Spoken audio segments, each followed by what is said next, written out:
So my friends, welcome to a new XRP update video. I know it's not Friday, but since I unfortunately can't record a video tomorrow, the XRP update video is coming out today, so we're moving it up a bit. Yes, at the moment we're trading at $2.50.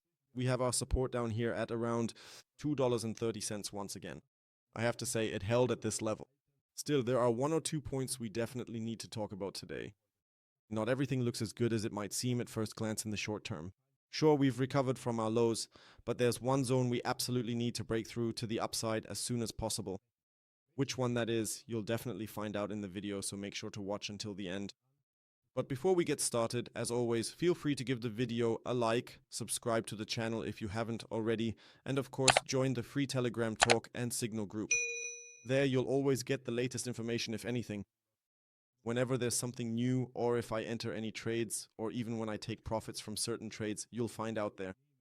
And if you're still looking for an exchange where you can trade everything we discuss here in all the videos and live streams, feel free to register with my partner exchange, WEEX. At the moment, there are bonuses of up to 11,500 USDT available. There's also a cool points event going on right now where you get a point as soon as you reach $1,000 in trading volume. You can then exchange these points for copy trading, token vouchers, or even trial funds. So it's a cool promotion which will run for another 17 days, so feel free to sign up as soon as you've registered through my link. So then I'd say let's get started. $2.50 at the moment for XRP. Actually, you have to say it doesn't look too bad right now. XRP is one of the stronger coins. I already mentioned it in the video this morning. For me, Ethereum is actually the strongest at the moment. And then comes XRP, really. Why? Because at least in the short term, since our low down here at $2.06, we've seen at least some kind of upward movement with higher highs and higher lows. That's what we want to see in an uptrend. But, and here's the big but, we still haven't managed to get above the $2.55 mark. You can see here 1, 2, 3, 4, 5 attempts where we kept grabbing the liquidity here, and we just haven't managed to close above it.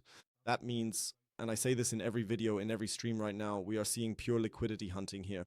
That means the market makers are grabbing the liquidity from all the longs or shorts lying around everywhere, liquidating them, and then moving on to the next spot where there's more liquidity. And in my opinion, that makes things pretty difficult at the moment.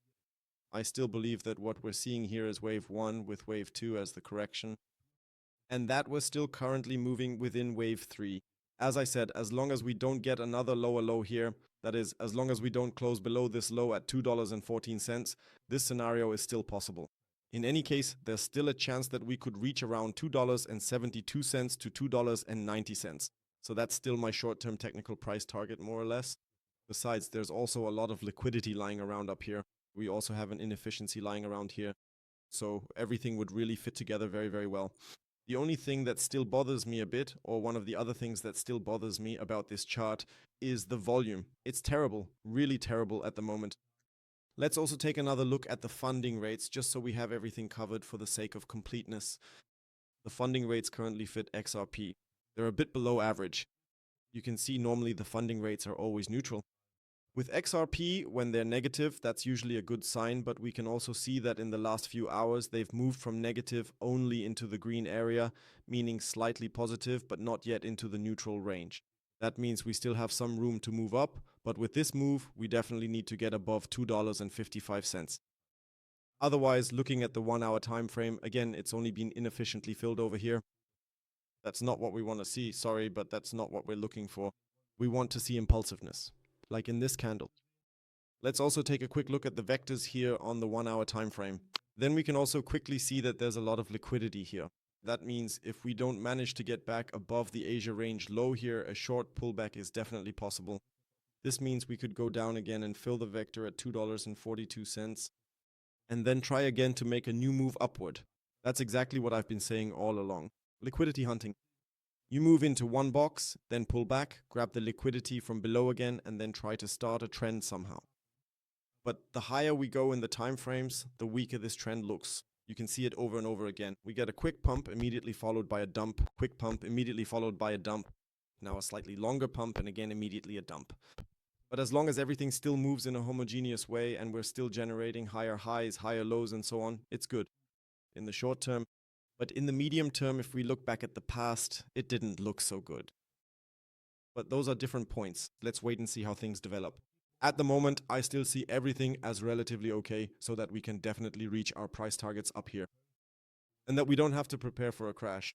But as soon as we get up here, I'll probably place my shorts as well. The sell zone is not only the sell zone for trades, but also at the same time, also a short zone, because there's a lot of liquidity up here, and this is where we had our massive crash back then. That means I suspect we'll first grab this liquidity before we roll over, and then possibly enter a bear market. Feel free to write your opinion in the comments below about what you currently think of XRP. Are you bullish or bearish? What are your price targets? What do you think about this price prediction? Feel free to write it in the comments below, and otherwise I'd say that's it from my side. Thank you for watching. Until then, ciao, ciao, and as always, stay crypto.